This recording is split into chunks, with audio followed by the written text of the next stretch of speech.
Hi there. This week I've decided to try out a new batch of colours. I've been painting with the same sort of palette for quite a few years now, and because I teach a regular Friday watercolour class and I need to keep my colours the same so that everyone can follow along and also not have to spend money on new colours too often, you get, not bored, but you tend to then paint the same way and mix the same way using the colours that you've become accustomed to. So I decided to just splurge during the half term and just get a load more colours. So I bought a cheapish palette. It's a Marilyn Alice palette. It's a very nice palette. It's got a lid to it, so those paints will stay in there for weeks, as long as you remember to give it a little spray now and again with water spray. I'd say 3 times a week. Just gently give it some moisture so that the paint doesn't get that sort of custard skin forming on it, because then you haven't got moist paint anymore. Then you might as well just use pans, which are hard as rocks, and I wouldn't recommend those unless you're sort of going out and painting in the field. And even then you can take a small palette with 2 paint. So keep your paints moist. Okay, and the lidded palette will save you money and keep them there for weeks. So I've got my palette there and I've set them out and I've written the names down because I will forget. And I've used several brands in this new batch of paints. Usually I use Winsor Newton, but today I'm using Maimeriblu. There's a Maimeriblu there. They're quite big tubes actually. And then I'm using some Daniel Smith extra fine watercolours, which are gorgeous. Then what else? Then some Winsor Newton and a Sennelier French make. They actually mix honey as a binder into their paints. It's amazing. Okay, so what other brands then? Sennelier. Yeah, I think that's about it. Winsor Newton, Sennelier, Daniel Smith and Maimeriblu. And I've been fancying the Maimeriblu for a very long time. So finally just bit the bullet. And so what I'm going to do is just get my new oval wash brush, and again a new purchase. I've never used these filberts at all. I've been painting for about 25 years and I've just never bothered to get them. I've tended to stick to flats and rounds. I don't buy fan brushes, I don't buy any of this sort of gimmicky funny shaped brushes. I just like to be able to do the marks with simple brushes. I also use a rigger now and again, one of these very fine fine tapering brushes. So I thought again I'd just break the mould and try this filbert brush. So let's just get on and try a couple of these colours and see what they look like. What I want to do is just sort of put a mark of each of these colours and just give my initial sort of feeling about it. This one is Maimeriblu. Let me just zoom in a little bit. This is Maimeriblu. It's an opaque colour. It's called Naples Yellow Reddish. And my initial reaction to this is childhood innocence. And it reminds me of mixing pink paint when I was in school. The teacher actually let us mix some red with some white when we were about 5 or so. And that brings back that sort of memory. Then the next colour is Indian Yellow. And this is a Sennelier colour. Now that is just joyous sun gold. Very clear and transparent. That's a lovely optimistic colour to me.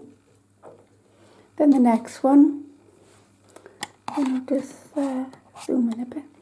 The next one is a Daniel Smith colour. It's Nickel Azo Yellow. Ooh, right, yeah. That's definitely a sort of more muted yellow.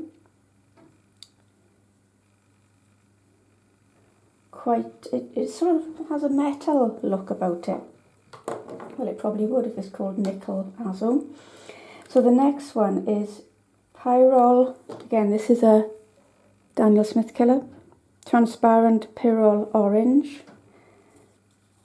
And look at that. That's just juicy It's like a very warm Chinese orange colour, juicy and transparent. Love that one.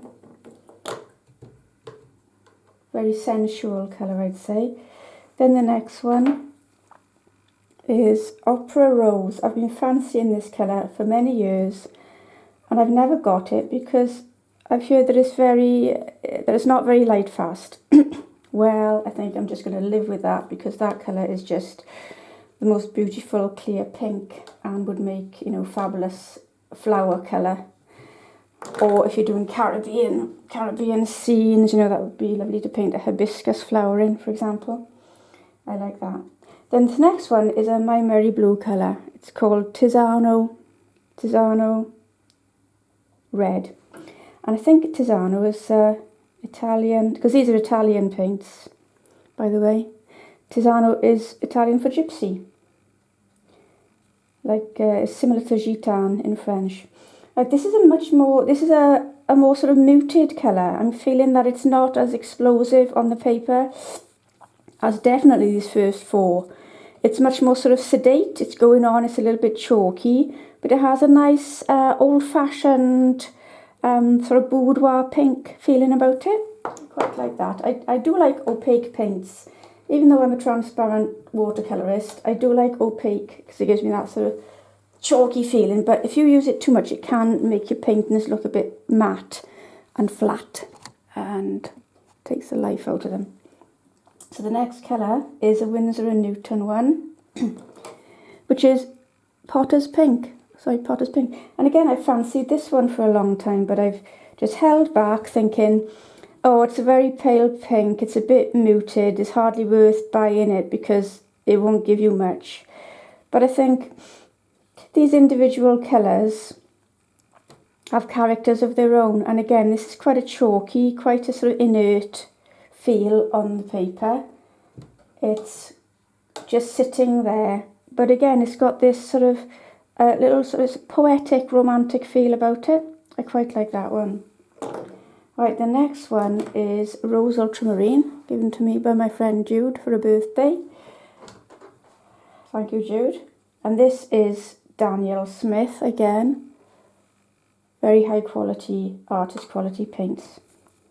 Oh yes, and this is a very, I'd say very elegant, classy purple.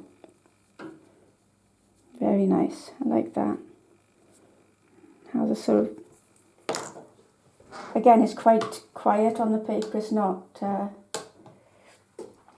too explosive. Right, the next one is Moon Glow. This is a Daniel Smith colour. I just had to have this because I was curious about some rich darks, ready-made darks. I've always tended to never use very dark paints. I just mix them from French ultramarine blue and burnt umber. I never use ivory black, for example. But I just fancied this one for a change. And this is luscious. This says witchy midnight to me. This is a nice colour. And actually in the palette, I don't know if you can just make this out, in the palette, in the well there, I can see there's sort of a separation between a slightly green pigment and a slightly purple pigment. Don't know if you can pick that up, which is quite interesting. So those must be the pigments that are in there, making that colour up. So I suppose when they dry, the granulation, they might separate a little bit more. Okay, moving around now, I've got another Winsor Newton colour. Let's see. This is Indanthrene Blue. Oh wow, oh I love that. Oh, it's just like a deeper ink fountain pen inky blue that you would have used in school.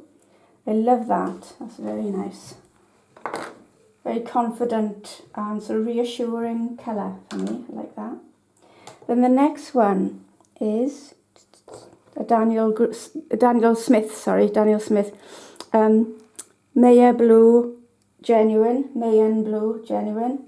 Let's get, oh yeah. This is a very sort of unusual colour. It's got a hint of green in there. It's slightly muted blue. And I can see that in stormy sort of Caribbean sky. Like that a lot. That's a colour I've not used much of. Then on to Maimeriblu. This is, again, a Sennelier colour. And oh yeah, that's just a sky, a happy New Mexico type sky blue. Slightly chalky, slightly opaque. It has a lot of happiness for me, that colour. Then two more to go. We have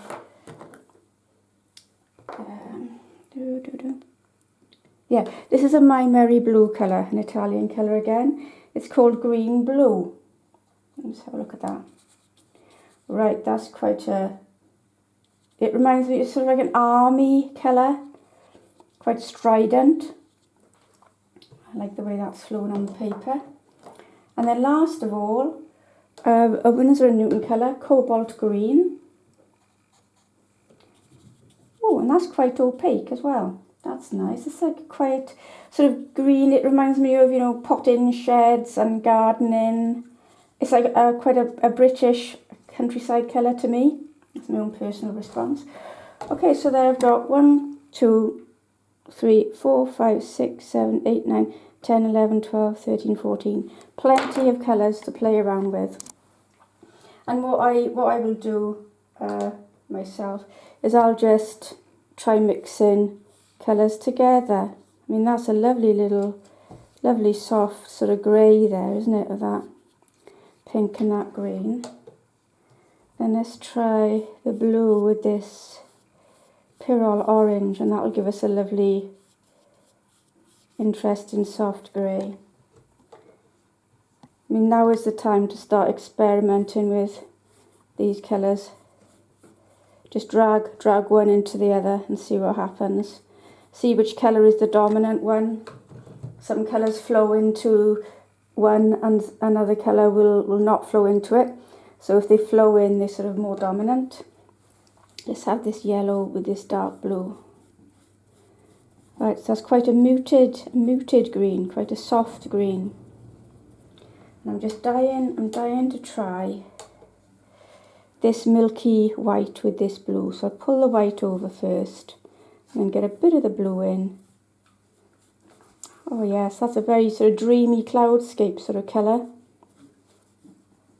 Love that. Okay, so that's my new palette, and I'm going to now stop the video and do another video clip, and I'm going to actually use these colours, or some of the colours, to have a bash at painting this banana plant, banana tree. I just love banana leaves, and I love this pale pink, which is almost like this potter's pink mixed in with this Naples reddish. So I'll be attempting this painting in the next clip.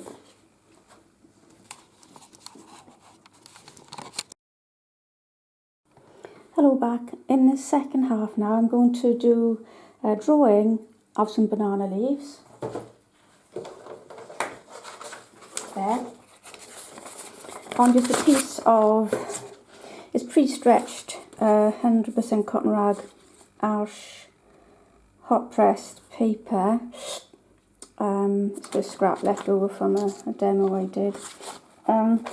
I've put masking tape around to make a rectangular shape. So that was what my borders there, because I like to work to borders. I think every painting needs to have boundaries, because then it helps with your composition, etc, etc. But the best bit is when you peel away that tape, you've got a lovely crisp edge and it gives a nice finish to your painting. Alright, so I'm just going to move this block out of the way.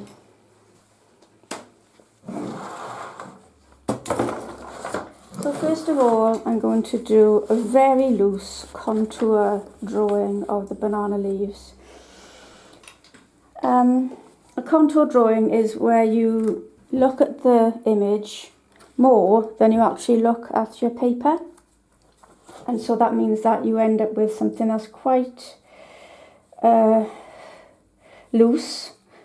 Very often it's not sort of anatomically or botanically correct, because you're just sort of drawing by the seat of your pants basically. And I like to do this to loosen up, and it gives you the first impressions of whatever it is that you're drawing, and you just do it as loosely as you can. Try and resist temptation to look at the image too much. And what happens then is you start to allow yourself to loiter and linger on things in the painting that you like the best, or that your eye is attracted to. Is that picking up all right? So I like these sort of cuts that are in the banana leaf. So when I'm on a part that I really like, I just slow down a little bit. And again, I don't care about the end result really. I just want some marks on paper that I'm going to colour in with this beautiful new colours that I've got on my palette. And this is playtime. I think a lot of people, when they're learning to paint, they just decide, right, I want to paint a landscape. And they spend ages drawing or tracing a really intricate landscape, etc., etc. And then they start on it, and then, you know, bits of it might be okay, and then bits of it start going wrong. And because they've invested so much time in the first drawing, in this one drawing, they're loath to then let it go and start on a new one, and they insist on working the first initial drawing, painting to death, until it's just a muddy mess. It's better to just do smaller sketches of maybe some elements of that landscape. Say it was a mountainscape with a barn in it and some pine trees. Well, it would be better to just do a few studies of pine trees first, wouldn't it? And just take the pressure off you. So you could just do a few studies of pine trees first, and then do a barn, you know, and then just practice doing some mountains. But people, I think especially artists, are the worst at this. We expect instant results, and we expect to be great straight away, which is just absolutely ridiculous, and it kills your creative drive, because you just want results. Okay, so allow yourself some playtime and just have a feel around your subject, whatever it is you like about it. As I say, for me, it's these little sort of cuts in the leaf. I find those very interesting and satisfying. I don't know why. I don't really care why. I'm letting myself draw whatever it is that's catching my eye. And this, by the way, is how, you know, you find your voice as an artist, isn't it? Because somebody else looking at this banana leaf might just pass it over and not be interested in it at all. Or somebody else might look at it and say, oh, well, I like it, but I like it because, particularly because of the colours, because I'm a real fan of green, right? So everyone will have their own take on it. So, just working my way up the leaves. I'm looking at this paper as little as possible. I'm doing this, I'd call it probably a semi-contour drawing, because I'm looking at the paper a little bit. Pure contour drawing, or blind contour drawing, as it's also known, is a really fun thing to do if you really want to let yourself cut loose. Is you put this hand under, say, a box with a hole in it, and you do the drawing, and you're not able to see it, so you just end up with this strange squiggle. But I find that's a nice exercise to do for just drawing for drawing's sake and for observing, because it doesn't matter what the result is, you're just allowing your hand and your eye and your brain to work together, hidden. And so you are drawing very intuitively. And a great book on that is Drawn on the Right Side of the Brain by Betty Edwards. She promotes the idea, well, she's for the idea that, you know, the right-hand brain is much more sort of creative and will allow you to make more exploratory drawings than, say, the left hand, which is very critical and, you know, has an opinion on every mark you make, and so shuts down your creativity to a degree. Right, so I'm going to stop there now. So I've got a higgledy-piggledy mess of banana leaves. I'm happy with that. what I'm going to do, just because I love these, the sort of the line patterns, is I'm just going to put I'm going to add a few more of these lines, because that's what's catching my eye, and I like that about the banana leaves, this sort of lines, the veins that are quite visible in the leaves. Right, so now let's get some colour going. I mentioned earlier in the first clip that I love this pale sort of pink, soft pink, so I'm going to get that in, and I think the colours that'll give that to me on my brand new palette, but I'll have some testing paper at the ready, will be, let's have a look, definitely some of this Naples yellow reddish. I think that's absolutely gorgeous. Then let's try a hint of this Potter's pink. Yeah, that's about it, but I think I need a bit more water, because I need a bigger pile of this. Then let's have a little speck of this Opera Rose. Let's just pink it up, make it a little bit more Miami pink. Okay, that's what it says to me. It says, like, because a lot of the walls and buildings in Miami are painted that very sort of soft pink, aren't they? Well, from what I've seen on the television anyway. So there's my puddle of pink. I'm just going to add some more water to it with a squirter, rather than dip my brush in the water jug and lose all that colour. That's how you can add water. So I'm just going to get this colour out. Yeah, that looks quite nice. So again, the application of this doesn't have to be, you know, perfect. I'm just cutting around the banana leaves as best I can. You know, this is a round-edged brush. This is a filbert, so perhaps I should have used a flat, which has got sharper edges, but I'm not bothered. I just want to see what happens with this. It'll give me a different look than I normally get. Because as I mentioned in the first clip, I've only ever really used flats or rounds. So this is slightly different. So just cutting in with this lovely pinky, slightly chalky wash, which is really suitable because the wall is probably a matte finish and looks quite chalky. And I think it'll be a lovely contrast to the probably glossy, vibrant green leaves, because pink is opposite, pink and red are opposite green on the colour wheel. So that could afford us some nice opportunities for complementary colour. There's a little gap in there, I think. I'm going to put some gaps in the base, even though there may not be any, because I'm going to put a gap there, because I want the contrast between this pink and the green. This is artistic license, all right? Just, you don't have to paint exactly what's there. And also what's there can be moved around to suit you, right? You're the artistic director. Just because something's there doesn't mean you've got to paint it. Okay. So I've run out now already, so I better mix another pile of that. Get some water in. So it was more of the Naples yellow reddish, some Potter's pink, which sort of neutralises it, and then a bit more rose, Opera Rose.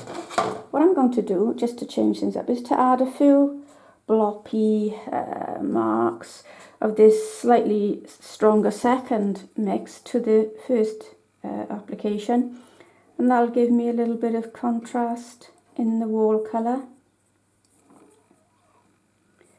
I will actually need to switch, I think. Or shall I? No, I'm going to keep to this size brush. I was going to switch to a size 3 just to be able to cut in between the leaves. But I think I'll make myself use this brush so that I don't get too bogged down in tiny details, because as I said, this is clay. And the minute you get smaller brushes, you will probably get a bit tight and fussy, and I'm trying to just avoid this. The whole point of doing this is to get my impressions, my feelings of what colours I like, what shapes I like. And this, you know, could then be the sort of blueprint for a more slow painting, a more detailed painting, who knows. But if you don't play, you're not going to find out what things you love.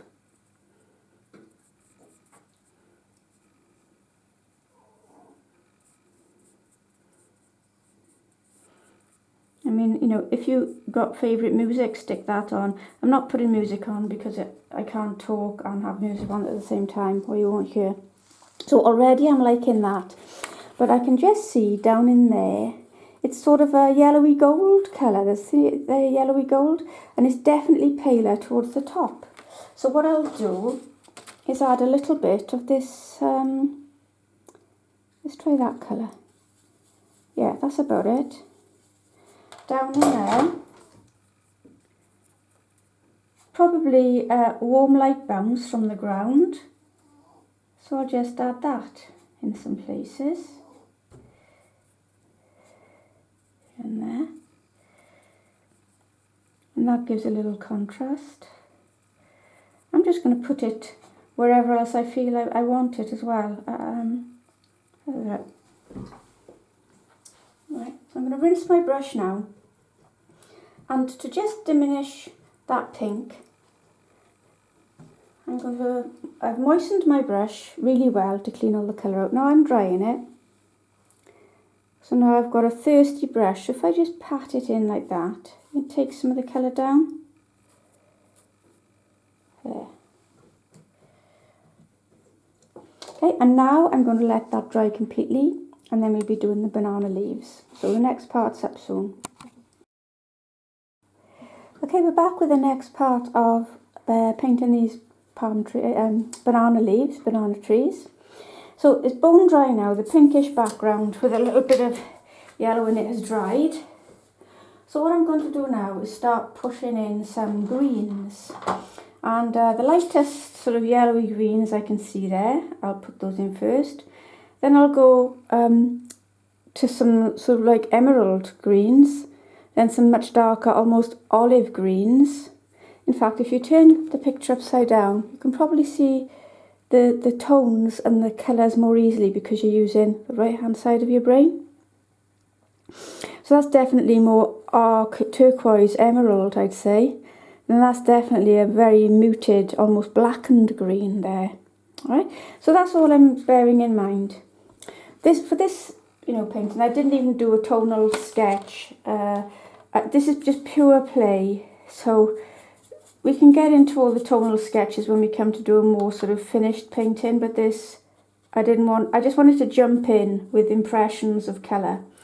So let's get a soft green going first. So the two yellows I've put in, let's put a bit of Sandra blue in there.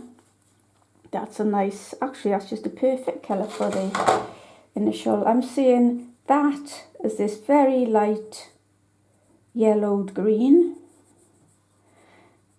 And again, I'm not too worried about it overlapping with different leaves or anything. I'm purposely keeping to this 1/2 inch filbert so that I don't get too fussy. And I'm just dropping in this colour wherever I'm seeing it. So there's a spine of it there in the sort of core of that leaf. And that, then there's some here. And there's a bit of it over there. I like it when there are little bits of white chinks of paper showing through here and there. I think it's just a nice effect, sort of poetic. Okay, and there. Right, so now I'm going to a more sort of turquoisey green. So let's get some of this green blue. Yeah, that's the one I want. Definitely that stronger green blue. This is by Maimeriblu. And let's have some of that cobalt green by Winsor Newton as well, getting in there. And that's a more turquoise green. And maybe a bit of the Indanthrene blue. Yes, that's it. So I'm putting that in there. This leaf I'm seeing is definitely a more emerald green than the others. I'm trying to leave the odd chink of white paper showing through for a bit of spark of life. Right, where else am I seeing that sort of emerald green? Well, nowhere else really that I can see. If I squint down, I can only see it there. The rest of the leaves are sort of more sap green, a more grassy green, or an olive green. There's a little streak of it there, so I'm just going to put there, just for a bit of repetition, because repetition is one of the elements of design. When you have a colour, you know, it sort of helps. It's satisfying to the human eye to have it repeat somewhere else in the painting, even if just subtly. Apparently, I mean, people have done research on this type of thing. I'm just going from what I've read in books, but also what I've experienced in painting. And yes, you know, you do. It sort of makes sense when you repeat here and there. So let's take this colour now over to the right hand side of this leaf, and now is where I'm going to start leaving these little striations and lines that I liked. This sort of the cut look that's going across the banana leaves. So I'm just stippling the paper. Okay, so now for a more sap green. So I'm adding a lot more yellow to that to warm it up. An opposite green on the colour wheel is a red. So let's try a bit, yeah, that's doing it. So that Tisano red by Maimeriblu is giving us that sort of more, a slightly dulled green, because these two are complements, green and red are complements. That's a lovely colour, I like that. So I'm going to get that on. And I'm not worrying if they bleed, if the leaves bleed, not worrying about that at all. Just get the colour on.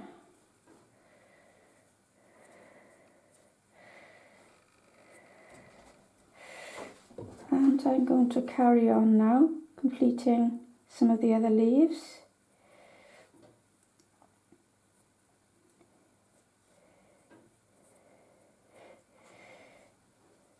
That green goes behind there.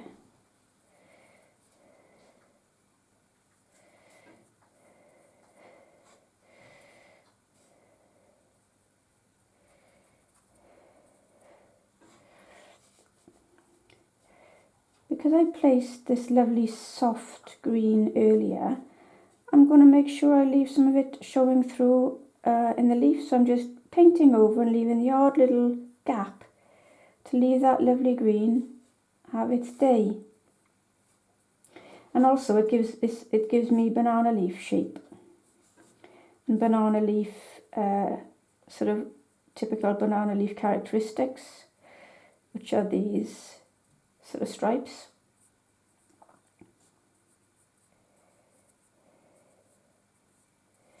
I'm purposely leaving little gaps of white paper where I can sense that there is, you know, a different plane in the leaf, a different direction that the leaf's going in. So that just helps me as I progress through the painting to know what's where. And also if I want to add a dark shadow somewhere or lift out a highlight, I can see where, you know, the general leaf shape is.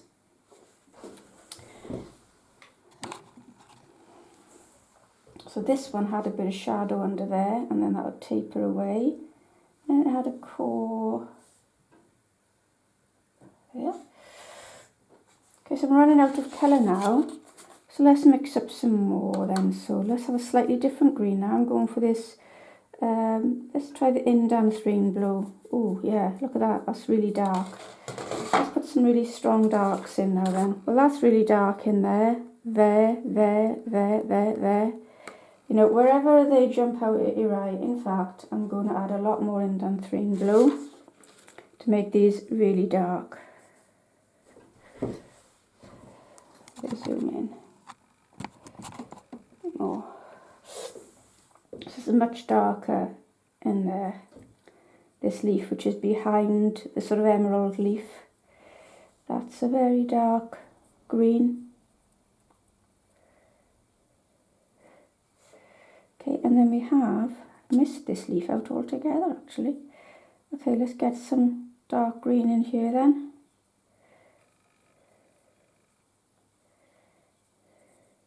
trying to keep those cuts that attracted me in the first place, those cuts in the leaf, visible in places. I haven't got to spell every single one out, but just keep the overall idea. Yeah, and then this one has got that darker green on it.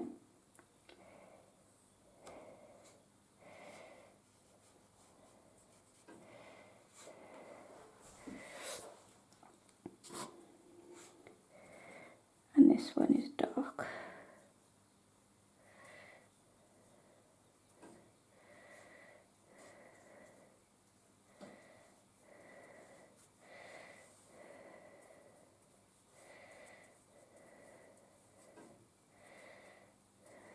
Soon I think I'll allow myself to switch to a smaller brush. Why? Because I've been good and I've stuck to a big brush, you know, for doing all these big masses of colour and shapes. So in a minute I will go in for a smaller brush just to add some final detail at the end. I think the temptation is if you start using a small brush too soon, you start to get too involved in detail and you don't do these big blousy, you know, passages of colour and organic shapes that you may not have been bold enough to do if you'd been using a tiny brush. In this leaf I'm going to let the spine be white in part of the leaf. I don't really know what's going on in this part of the painting, so I'm just going to fill it best I can with whatever white marks I isolated earlier on. Okay, so now it's time to get really dark. I fancy going really dark now, because in watercolour we tend to work light to dark. I mean, in oils it's the other way around, isn't it? You start off with your darks. But I'm going to be a bit risky now and go for a rigger brush.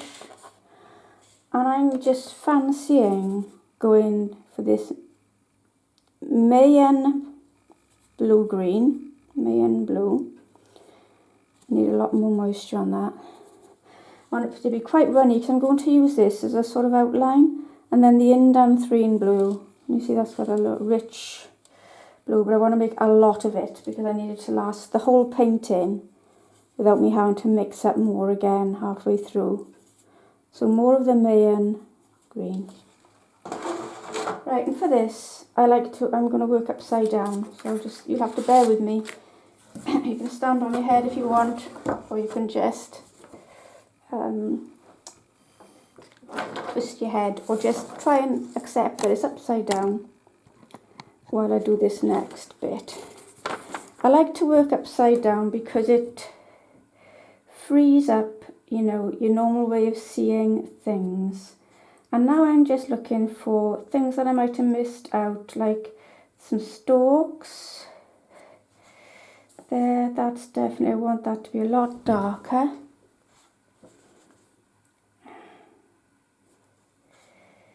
That one. Darker down in the crease there where those leaves are all, you know, conglomerating together. Let's have a few little sort of like gem-like shapes cutting into that dark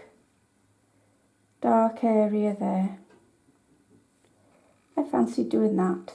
These are what artist Frank Webb calls calligraphic marks, where you know, are sort of placing, stamping, stippling, that sort of thing. And they are done really at the end of the painting when all the masses have been put in. And they won't be disrupted then by any further washes because you'll have done all the wash work.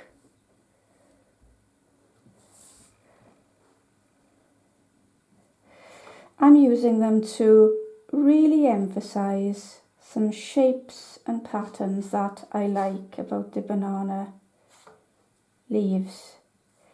So it's this direction and position. That's very dark in there. I'm not loading up enough. I'm loading up a very rich pigmented wash on this rigger. And because the rigger is quite a tricky brush to, handle, again, it's making me just plop a mark on, right? I haven't got a lot of control over it. And that's good, because then I can't control the painting too much. I just want this impression. So what was that? Maybe we have a right there. Okay, so let's turn it back around. And now I've got kicked in some real darks in there. Finally, well, I was going to do some dark spatter, but now I've had a complete change of heart. See, this is what, temperamental artist, it is true. I've decided now, I think I'll go in and do an outline, same as I just did that outline with the dark blue colour. I'm going to go for a gorgeous pink outline in some places, mixed up with some of this chalky Naples yellow reddish. Look at that, I mean, that's a beautiful colour. I think I'm just going to add some of that now, for the hell of it. Let's just drag some of it in the background and see what that does. I'm purposely letting it bleed in to some of the banana leaves.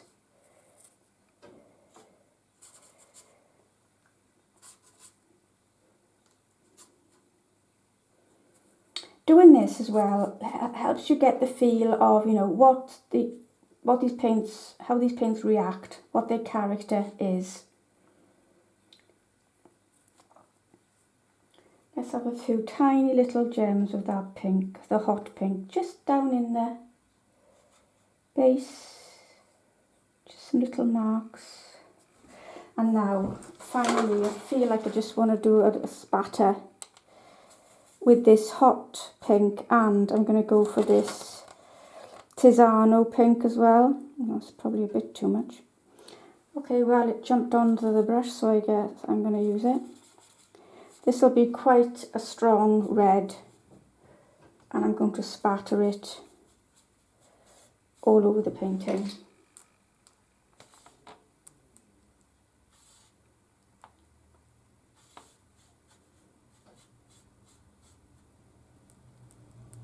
There.